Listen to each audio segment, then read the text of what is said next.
Hello, everybody. The Pragmatic Lectures is a venture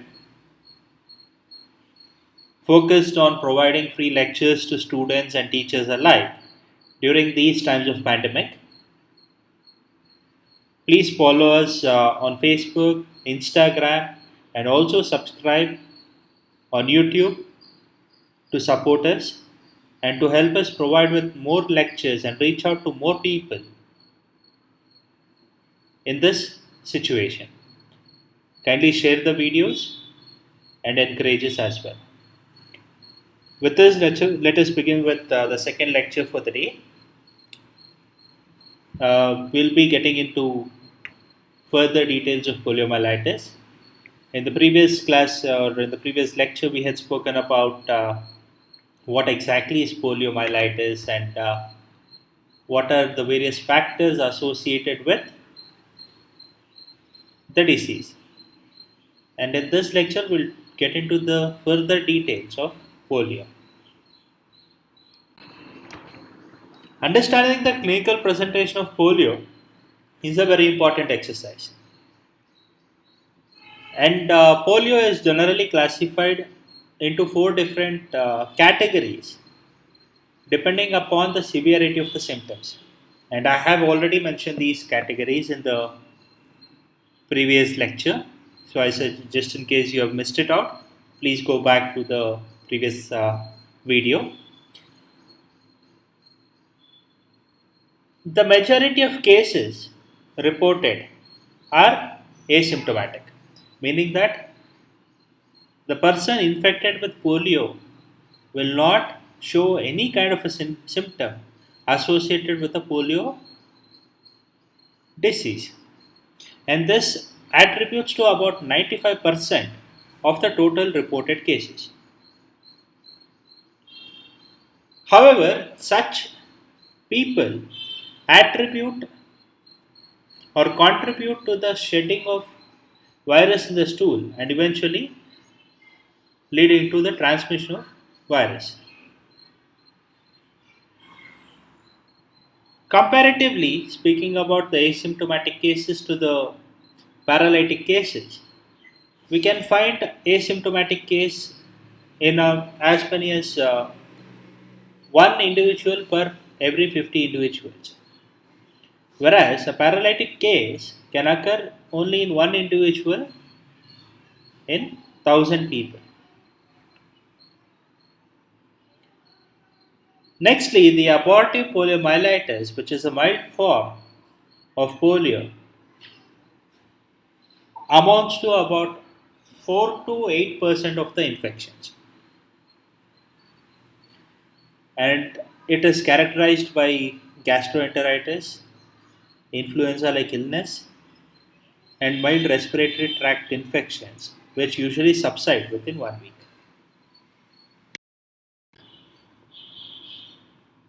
And talking of the aseptic meningitis, there are only about 1% clinical cases of aseptic meningitis, which is characterized by severe muscle spasm of the neck, back, and lower limbs.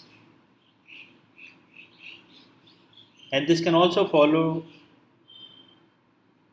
with a brief prodrome, like how it is observed in the case of abortive poliomyelitis.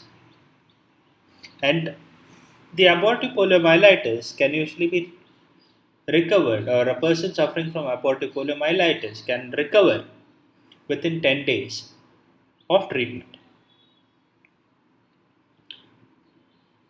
The paralytic poliomyelitis, which is the most severe form, occurs in less than 1% of the patients, and it presents as excruciating episodes of pain in the back and lower limbs. Meanwhile, in children, polio can occur in two different phases or occur in the biphasic form, which is characterized by a period of prodrome and that is followed by a brief symptom free period of up to 7 to 10 days. After this, There can be an appearance of asymmetrical paralysis of the limbs.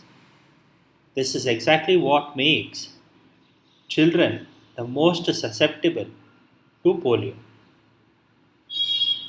Here, the flaccid paralysis remains the hallmark, and here again, there could be a loss of deep tendon reflexes that can occur eventually. The recovery from polio, that is paralytic, may be complete in some patients. However, if there is a loss of motor functions that persist beyond 12 months, the disability can remain lifelong. The paralytic poliomyelitis can be of three types. First, being the spinal poliomyelitis, which is the most common type of paralytic poliomyelitis. Then comes the bulbar poliomyelitis that attributes to about 2% of the cases. And finally, a combination of both, that is the bulbospinal poliomyelitis, that is seen in as many as 19% of the total reported cases. The bulbar poliomyelitis is the one in which there is maximum fatality due to the involvement of the brainstem neurons. And meanwhile, in the case of the post polio syndrome, there can be progressive muscular weakness, joint deterioration, and increasing skeletal deformities. Fatigue, that is following even minimal physical activity, may lead to severe handicap of the day to day function in the case of the PPS. Now, talking about the laboratory diagnosis of polio, the generally used samples for poliovirus detection in a host are the stool, throat swabs, blood, and cerebrospinal fluid. Polymerase chain reaction is the most commonly used molecular method to identify low yielding cerebrospinal fluid and serum samples containing the viruses. However, the stool samples remain primary sample source because the virus is excreted intermittently for a long period of about 1 to 2 months after infection. In most of the cases, like about 80% of the cases, people who are exposed to the virus excrete it within the first 2 weeks, and this eventually declines to about 25% in the third week. So, it is always suggested to collect two samples of stool at an interval of about 24 hours within 2 weeks to maximize the chances of isolation of viral particles. Also, the presence of virus in the oropharynx can also be used for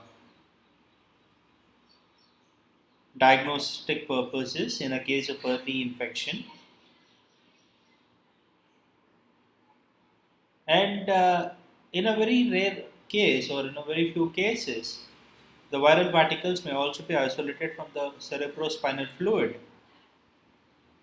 of patients suffering from aseptic meningitis. Generally, during the first phase of viremia, usually 3 to 5 days after infection, the virus can also be isolated from blood. But however, if there is no diagnostic importance to such isolation.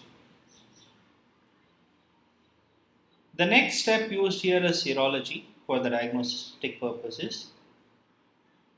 What happens is in the case of infection, there can be fourfold rise in the antibody titer or the antibody concentration in the bloodstream. and this is essential for the confirmation of the infection. So, firstly, you identify if the virus is present, and then you confirm by carrying out a serological diagnostic analysis where you check if there is sufficient antibody also being produced for the virus that is present. In any case, there is production of neutralizing antibodies starting from the early stages of infection, and this can happen or this can be produced across the lifetime.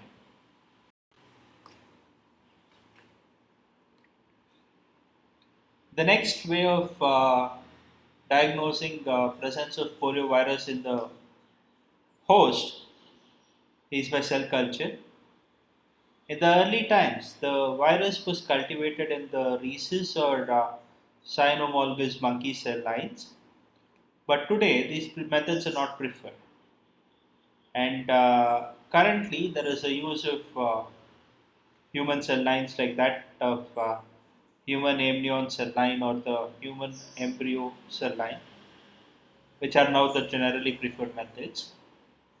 In India, particularly, the polio laboratories work on the RD cell line, which is derived from the human rhabdomyosarcoma, and also the L20B cell line, which is very specific for the poliovirus.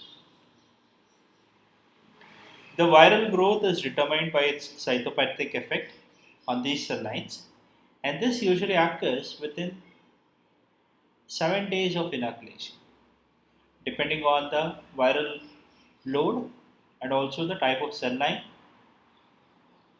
used for this purpose.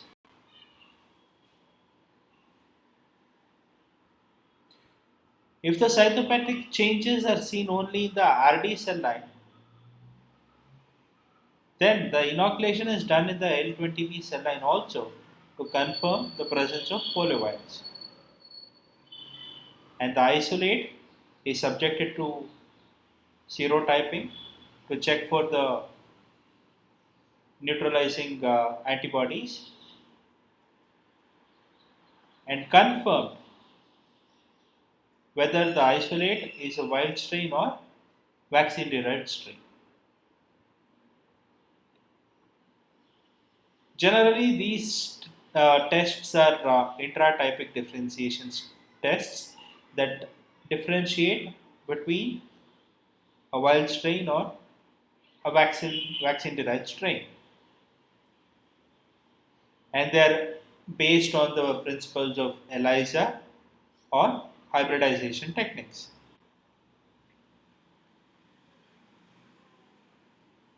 So now talking about the prophylaxis of polio. Polio vaccination was initially developed by Jonas Salk and Albert Sabin. Here, this vaccine that is that was provided by them, even today with certain modifications, is being used to eliminate polio. There are a lot of countries that have taken up the responsibilities and special programs to educate people with regard to the adverse effects of polio and to make sure that children are vaccinated at an early age to avoid them from picking up the disease. Also, provision of clean water, practice of improved hygiene and sanitation are also considered important to reduce the risk of transmission, particularly in the endemic countries of polio. As of today, there are two types of vaccines available for polio. The first one is known as the oral polio vaccine, which is used commonly. And the advantages of this vaccine is that it can induce both the humoral and the intestinal immunity, and also it is cheap and easy to administer. However, there is a particular disadvantage with the oral polio vaccine, and that is it carries a small risk of vaccine associated paralytic poliomyelitis or VAP that occurs in as many as 4 out of every million cases. Next type of vaccine that we have for polio is the inactivated poliovirus vaccine or the IPV.